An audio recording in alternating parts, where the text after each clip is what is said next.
Hi, it's Lynne and welcome to the Make Meaning podcast. I'm a writer and entrepreneur, and through decades of writing articles for magazines and newspapers and authoring books, I've learned that we succeed through inspiration from storytelling and deep and mutually beneficial relationships. This show began in 2018 after my father was diagnosed with a terminal illness, and I wanted a way to capture his stories and record his insights.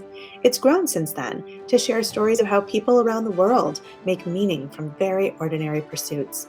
Now I focus on sharing the stories of writers, authors, and those in the world of publishing to learn how and why we create stories that help us make meaning from the mundane. I'm a former journalist and marketing entrepreneur, and I've been teaching writing for more than 2 decades. As a writing coach, I help authors build their brands and share their words. I've had 8 books published already, and I just finished my second novel, so stay tuned for news about when and where you can read it. If you'd like to write with me, check out my offerings at lynnegaladner.com, and you'll find more episodes of this podcast at makemeaning.org, as well as on every podcast platform you can think of. If you like what you hear, please give us a 5-star review at Apple Podcasts. Thank you for tuning in to the Make Meaning podcast, where you'll find stories of courageous people daring to share their talent with the world. Now, on to the show. Hey everyone, Happy New Year. Welcome to 2023. If you've always wondered what it would be like to attend a writer's retreat, this is the year to do it. And lucky for you, I'm adding 4 retreats to my calendar this year. I'd love to write with you at one of them. So there are 2 weekend retreats here in Michigan. There's one in Nova Scotia in July, and then I'll be back on Mackinac Island in September with writingworkshops.com. If you'd like to find out more, go to lynnegaladner.com and click on the retreats page. And if one of them interests you, register now because they'll fill up really quickly. I hope to write with you this year. Thanks for listening. Today's guest on the Make Meaning podcast is such an exciting one. I've been listening to Andrew McDiarmid's enthusiastic voice on his podcast, Simply Scottish, for some years now, and I was thrilled when he accepted my invitation to be a guest here. Andrew is a senior fellow at the Discovery Institute and serves as media relations specialist and assistant to CSC director Stephen C. Meyer. Andrew holds an MA in teaching from Seattle Pacific University and a BA in English and creative writing from the University of Washington. His tech column at Newsmax, called Authentic Technology, explores today's technology landscape and encourages readers to live authentically in the digital age. His writing has appeared in the New York Post, San Francisco Chronicle, Yahoo, The Herald, The American Spectator, The Federalist, and so many more publications. While all that is impressive, the reason I've invited Andrew to chat with me on the Make Meaning podcast is his passion for hosting the long-running Scottish culture and music show called Simply Scottish, which he began as a radio show with his late father many years ago. Andrew was born and raised in Scotland's capital city of Edinburgh and moved to the United States in his youth. Welcome today, Andrew, to the Make Meaning podcast. Andrew, welcome to the Make Meaning podcast. Thanks very much for having me. I'm really honored to have you here. How does it feel to be on the other side of the microphone? Yeah, it feels great. Yeah? As much as I enjoy hosting podcasts, I equally enjoy joining other podcasters to just do the other part of it. You know, they have a great conversation, talk about something engaging. It's a lot of fun. So I've actually been doing a lot more of that lately. Just doing interviews where I'm communicating about things I'm writing and just getting more opportunities. So I'm happy to do it. Awesome. We're going to touch on both your writing and your podcast. I'm really excited to cover both.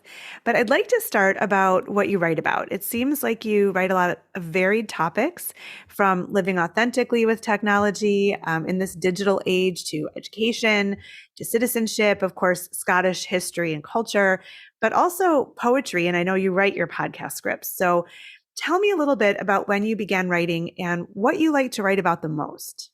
Yeah, writing. It's a great way to communicate. And I was just thinking again, how early in my life was it where I got the bug, my family and I immigrated to America when I was 11. So I think my enjoyment of writing was fostered in my classes after we came to America.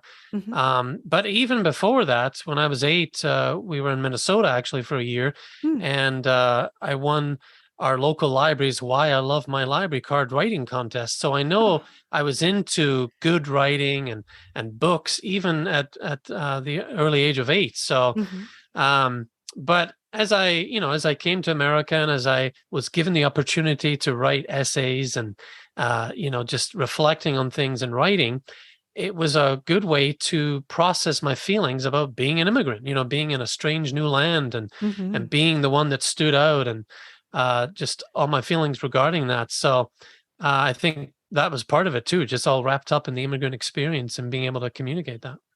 Yeah, if you wouldn't mind, I'd love to hear more about that, especially at the, pivotal age you were when you came here. And it's interesting because I think a lot of Americans think of immigrants as from, a different language, a very, very different kind of culture.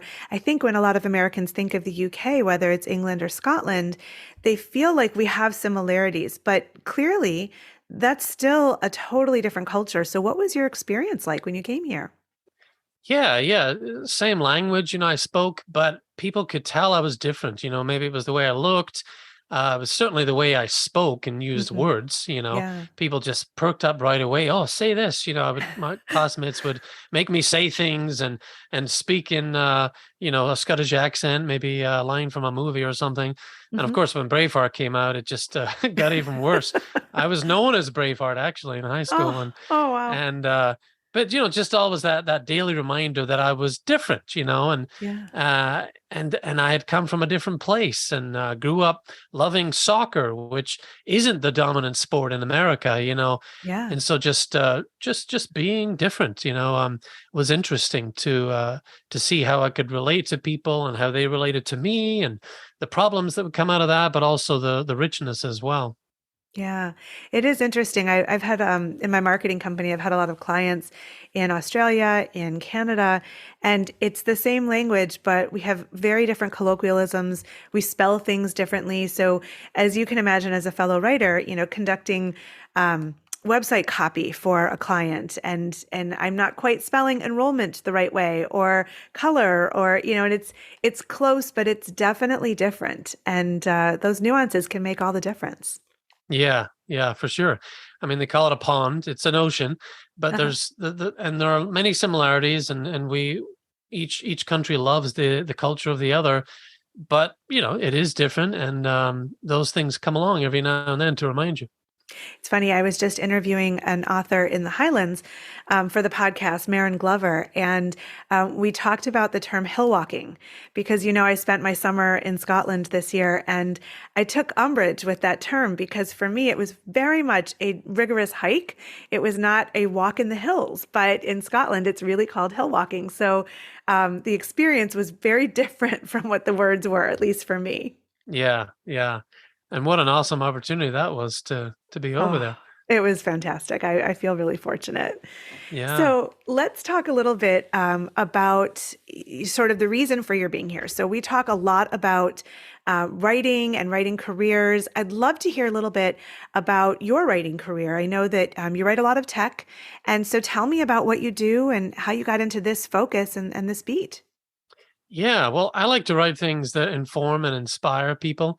I Hmm. have an innate desire to get to the bottom of things, and that does come out in my writing. I try to help people understand where ideas and issues come from so that we can better attend to them in the present.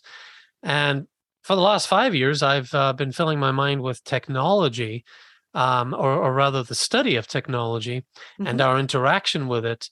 I've just seen it become such a big part of our lives in the last decade and more, Hmm. and see how it affects my children and people around me. And I just really wanted to get to the bottom of technology. What did it mean? Uh, what is a healthy way to interact with it? Hmm. And I made some awesome discoveries, and I've been enjoying sharing that with people. So I do write about education too. I used to be a teacher in the Hmm. classroom for 6 years. Did a lot of tutoring, one-on-one. As old as 90, as a man in his 90s, I was teaching Mm. computer skills, Oh, but also little kids. Helping them to explode the code of the English language and how to write and all that. And then of course citizenship, which has yeah. really become a hot topic and an Hmm. important thing to consider in recent years. So I get Mm. excited about all those things. Yeah, it's interesting. My youngest son was in Northern Ontario this summer doing a canoeing trip, and there was absolutely no technology allowed. It just wasn't even possible. And he's on his phone all the time. You know, he's always in touch with people. But he was even grateful for that break from the digital world. When he came back, he was right back on it. But just being out there in nature sometimes can do a little reset that I think is important. And then we can have some perspective when it comes to technology as well. Yeah, absolutely. Anything we do regularly, in order to really understand the value or the consequences of that regular thing, we do need to step back from it, you know. And Yeah. but how often do we leave our phones at home for the day, or just take a break from this technology that surrounds us? Not often enough. So, you know, I'm glad that people can sometimes just, whether they choose to or not, get that break and just take a few days, you know, and just realize that there's more to life than is in that little phone that we keep around us, you know? Absolutely. And of course, it's a great gift. And we really are exploring the possibilities, and the connections can be really incredible. I mean, I remember in my high school reunion a few years ago, you know, we're all in touch on Facebook or Instagram or whatever, but seeing everybody in person was just so different. And it felt like we had heard about them, but really seeing them and giving that hug just took it to another level. So it's great to have that balance between the two. Yeah, it really is. And for people, you know, my age, we can remember a time when there wasn't phones, Yeah. iPhones, smartphones. The younger kids, though, you know, can't as much. And so Right. we kind of need to guide them into that understanding or give them opportunities to tap into that themselves. So I want to pivot to the raison d'etre for your presence here on the show. You know, I'm a huge fan of Simply Scottish. I Oh, once I thanks. discovered it, I couldn't miss an episode. So I'd love to hear what inspired the show and how it's evolved and grown over the years. Yeah, well, put simply, Simply Scottish has been just such an influential and enjoyable part of my life. And it's really been with me for almost half my lifetime, you know, and Wow. in one way or another. It started way back in 1999, so 23 years ago. Hmm. It actually came out of a bad thing, and it's a funny Mm. story. I was Hmm. speeding one night as a 21-year-old Uh-huh. and got a ticket for my troubles. I went Uh-huh. before the judge to see if I could get it reduced, and the judge told me I could work it off in community service. So Oh. I headed over to my local public radio and television station in South Texas, where we were living, and they allowed me to put in some hours there. And of course, I was all interested in that sort of thing anyway, so it was a perfect fit. I Hmm. got talking to the program director there of the public radio station, and he mentioned they had a gap in their programming and were looking to fill it. So my dad and I had done some on-air TV work for the television part of it, Hmm. and during their fundraising. So Hmm. we pitched the idea of a Scottish radio show to them, Uh-huh. and they took a chance on us. So Simply Scottish went on the air in South Texas and northern Mexico because we're so Oh, close to the border in wow. the fall of 1999. It Okay. was a weekly 1 hour live show on Wednesday nights, coming on right after NPR's All Things Considered. Wow. So our listeners were well primed for interesting and engaging content if Yeah. they were carrying over from that show. Hmm. My dad and I co-hosted the program. It was always just something that he and I both did. I Hmm. chose the music and scripted the variety of features, Hmm. and he would share stories of his life in Scotland and amplify ideas that I was sharing as well. And Hmm. along with our trusty engineer, the controls, you know, we made a good team. I think Nice. people like the perspective of two generations and the give and take of our interaction as father and son. And of Yeah. course, the beautiful Celtic and Scottish music. I mean, you can't go Yeah. wrong with that stuff, you know. Yeah. Yeah. People just love it. So that's kind of how it started. It's kind of funny, but I got the opportunity to just share my nation in that unique way, and that's Mm. what got me going. And then you carried on many years later. I mean, it's been quite a while now. So how has it grown? How has it evolved over time? Yeah, well, we got lots of positive feedback from listeners, so we began to make plans to expand the show to other areas as we were able. At the Hmm. time, the only other show on NPR stations, at least, that was airing nationally in America was a show called The Thistle and Shamrock. Hmm. And that was done by a lady named Fiona Ritchie. And it was a long running show and Hmm. people enjoyed it. And that Hmm. was really it as far as Celtic programming Hmm. nationally. Yeah. So we had, you know, grand designs of trying to compete with Fiona and put another offering out there. We didn't quite get national, but at its peak, we were airing on stations in Tennessee, West Virginia, North Mm. Carolina, and Mhm. Ontario, Canada. And of course, Wow. I found a way to get it online. So, Uh-huh. build a listenership that way. Overall, 140 weekly episodes Mhm. of the show as a radio program. Wow. And then when did you take it to podcast status? Yeah, well, my family and I moved to Washington State in 2001. We said Okay. goodbye to sunny South Texas, Uh-huh. and we decided to continue life in another corner of America, Mhm. beautiful corner, the Pacific Northwest. Mhm. So I put the show on hold and I finished college, started a family. And Mhm. 10 years after I put it on hold, 2011, I Mhm. started it up again as a podcast. That's Mm. when podcasts were really starting to pick up speed Yeah. as a broadcast mechanism. Uh-huh. So at first I was able to crank out episodes pretty much weekly, it was my Uh-huh. baby. But Uh-huh. then some real babies came along, my second and third daughters. Uh-huh. And you can just kind of see if you looked at a graph, how much of my output was affected by that. Yeah. And of course, my dad, he had to move in with us full time in 2017 with Uh-huh. health issues and things like that. So Uh-huh. my output has slowed over the years, but I couldn't let the show die. I just Yeah. couldn't. It was something special. Not that I was doing this amazing, uber awesome thing, but it Mhm. was a way to tap into the people that also love Scotland, Yeah. and just couldn't let it end. I kept going with it, and in the last couple of years, I've tried to pick it up again. Really started to see the show as more of a ministry, a way Mhm. to inspire and encourage people in this time of confusion and uncertainty in the world. Mhm. And so I'm kind of dedicated to keeping going with it. And you have listeners from really all over the world now, don't you? Yeah, that's what's awesome about a podcast, as you well Yeah. know. Yeah. You can just have people tuning in from all corners of the globe. And that really is what makes it the most special.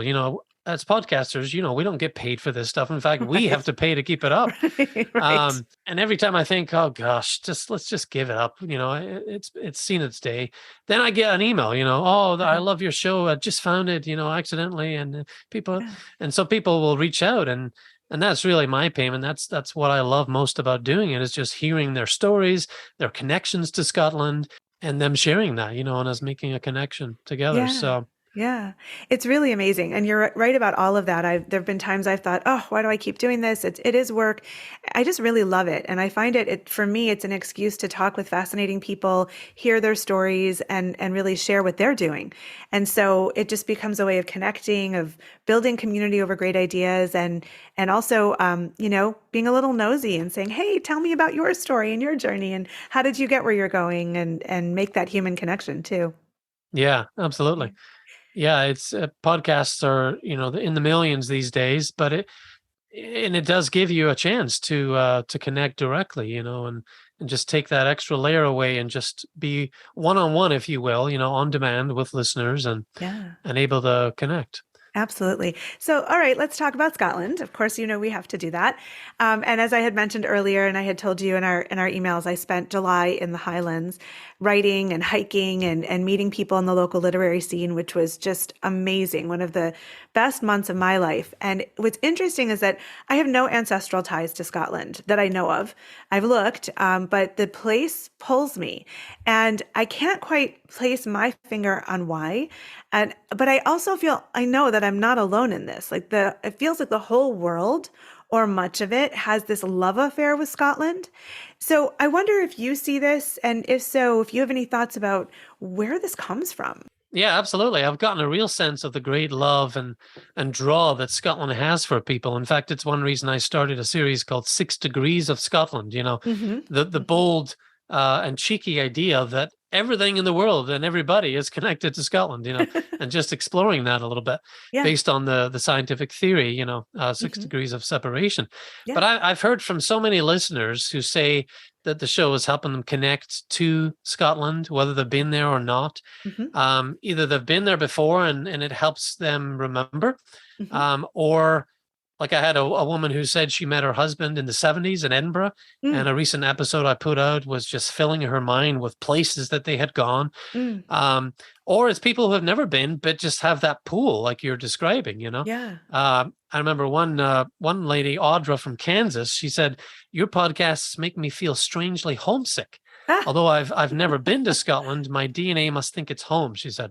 interesting. And so I've had, quite a few messages like that. And what is the draw to Scotland? Well, there's multiple reasons. I think the Scots have had an outsized influence on North Hmm. America, Hmm. and so historically they're well remembered for lots of different things. Yeah, They're yeah, they're in the history books in lots of places. yeah, Um, that keeps it in the popular consciousness. yeah, yeah. We've even had presidents in America who enjoyed the poetry of Robert Burns and just the literature of Sir Walter Scott and the Hmm. history Hmm. that comes from the land. And so it just stays in our consciousness. There's also a lot of mystique about Scotland and about Hmm. the country Hmm. that comes through in the myths and legends and the storytelling. And Yeah, that keeps our imagination going. yeah, Nessie, does his bit, yeah, to just keep things going. But and of course, a little bit of sympathy, for our neighbor, yeah, England, and yeah. just the rough time we've had in history at Uh-huh. times with them. Just helps us feel sorry for the underdog. And Scotland very much has been an underdog at Yeah, different points in its time as a nation. So just yeah. all of that combined just kind of really gives it a special place. Yeah, well, I'm working on a memoir about my sabbatical in Scotland, and it's really focused on culture and identity and how we derive our identity from the land, from the language, from the work we do, and I was really contrasting what it is to be an American with what it is to be a Scot. And I can say when I look at identity here, we're such a mishmash. Like I know I can trace my roots back to many different places, none of which spoke English. And I'm not sure that we really had a collective music or work that we did that is, really born into who we are. All of that is part of the Highlands. Plus, you take a look at how unfortunately the Scots were treated and then, of course, left for all different places. And so now, wherever I go, I notice a Scottish influence. So, for example, we live on a road called Scotia, and I never knew that that was one of the ancient terms for Scotland. And of course, I didn't know that Nova Scotia meant New Scotland. And when I was taking my son to that trip in Ontario and driving north to Toronto to drop him off, I kept passing, Culloden Street and Aberdeen Boulevard. And I was like, where am I? Scotland is everywhere. So it is really fascinating to trace those roots and see how, I guess, the Scottish diaspora has really reached around the world in a way. Yeah, even in the heart of South Texas, about 50 miles from the border with Mexico, Hmm. you find that Scottish connection. Hmm. I went to school at the University of Texas, Hmm. the southern branch, they called Hmm. it Pan American, Hmm. and it was located in a town called Edinburgh, Ah, one letter off of Edinburgh. yeah. And that itself was close to the county seat, McAllen, Uh-huh. and the county itself was called Cameron County. Oh my gosh. So, even down there, I it know. was amazing. Wow. Wow. So, tell me, I don't think we've touched on this, but what brought your family to the States originally? Yeah, well, my mom and dad always loved to travel, particularly my mother, who spent time in Australia and Germany and elsewhere before she was even married. She got the bug to Hmm. get out of her local area in Scotland and just travel. Hmm. And so then she grabbed my dad and went to all those places after they got married. And then I came along and started joining them. We spent summers in Spain and we lived for a time in Germany and Australia, Mm. vacationing in America. So Hmm. really, it was only a matter of time before something would draw us to the United States. Hmm. And it happened to be a Fulbright teaching exchange that my mother did in Oh, 1987. oh, that's I saw on your wonderful. website that you're connected with Fulbright, and I'm Yeah. guessing it's the same overall organization. Yeah. But Yeah. yeah, that sent us switching houses, cars, families. Not switching families, but one family came to our home in Scotland, and we spent a year in Minnesota, Hmm. and just had that experience of living in America that then encouraged us to come over a few years later. That's So amazing. we sold all our belongings and flew to sunny South Texas. We'd heard lots of great stories about that area, Uh-huh. and we came. So Wow. Do you miss Scotland? I mean, you were quite young when you moved here. So do you miss it, or is it now are you sort of straddling the cultures? I am. Yeah, I was 11, Hmm. and so I'm, in terms of years, more American than Scottish, and Sure. I'm fine with that in a Hmm. numerical sense. Hmm. Um, I do miss Scotland. It does come in waves. There are seasons where I'm focused entirely on what's happening here. And then there are times where I really want to bring my kids back to Scotland and introduce them, and I missed my family members and the time I could have spent with them had I not gone. That's something I came to realize as an adult. Hmm. It's a great cost to being an immigrant is you don't get to spend life anymore with the people you leave behind.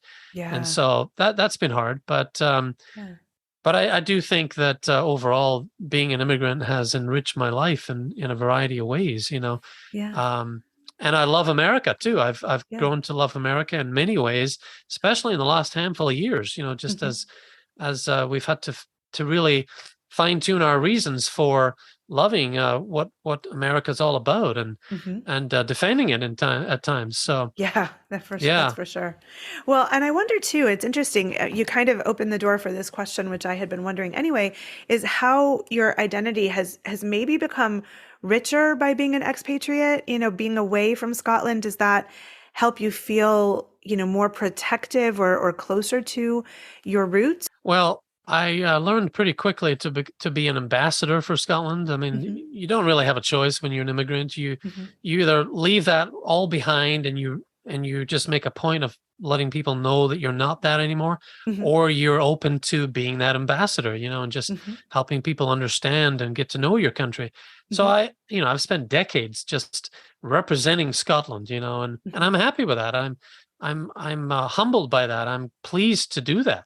Yeah. Um, but I think traveling and seeing other parts of the world does give you a richer perspective on life and humanity. Hmm. So I'm really blessed that my parents did not put all their money into a fancy home and car and just sitting tight in one place. Yeah. I would rather have taken the traveling around the world because it just enlarges your perspective, and Yeah. and now as an immigrant, I get to combine my love and pride for Scotland Hmm. with my love and pride for my adopted land, America. So Yeah. you really get twice the richness in that on that score. Absolutely. How fortunate. It was interesting when I was in the Highlands. I would just, chance upon people who would say, "Oh, you sound American." And then they had lots of opinions about our politics. And I was really impressed with how well versed they were about our politics, which I feel has become quite a mess. We won't get into that, but I just feel the past number of years have been really ugly. And so I was nervous about what kind of an ambassador I would be as an American overseas. What are they thinking? How are they looking at us? But they had lots of really interesting opinions and perspectives. And I was really impressed with the level of knowledge too, because I can't say that I know as much about other nations' political systems as people seem to know about ours. So it was quite interesting. It really was. Yeah. Yeah. And then you throw in just their natural friendliness. The Yeah. Scots are such a friendly, outgoing, down to earth bunch that, Yeah. it wouldn't matter where you were from, Mars, they're still going to get to know you as a human being, and you're going to get to make that human to human connection. So, Yeah. um, yeah, I'm, It's I'm really glad that you got to do that. And I do miss that.